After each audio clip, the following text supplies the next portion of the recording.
Nicola Roberts and we're talking about relationships. As you grow up and your feelings start to change, you might find yourself having your first crush. Nicola, who was the first person you remember daydreaming about? Like, my person in the band was Mark Owen from Take That. And I was young, I was like 10 or 11. But I had a boy in my class that I used to go out with when I was still in primary school, which is really odd. Really young? Yeah, really young. Did you have the courage to speak to your first crush?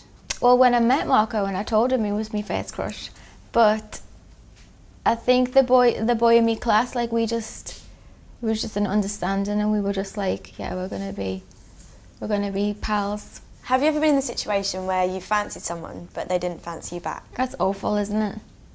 That's truly awful, especially as a girl, because we always make more of it in our heads than actually what's happening.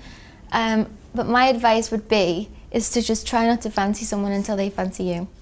Can you remember your first date? I didn't really have a first date because I had a boyfriend at 16 for 5 years. So I didn't really date. We just kind of stayed together for he was my teenage sweetheart for such a long time. So we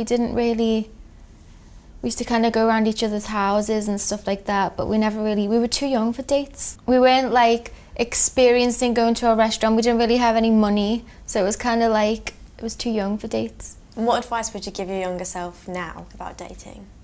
Just like keep hold of your own heart and keep hold of your own head. Like, I think a lot of people, and girls are the worst for this, like they get carried away and just completely let themselves go, and then they end up getting hurt because boys are boys.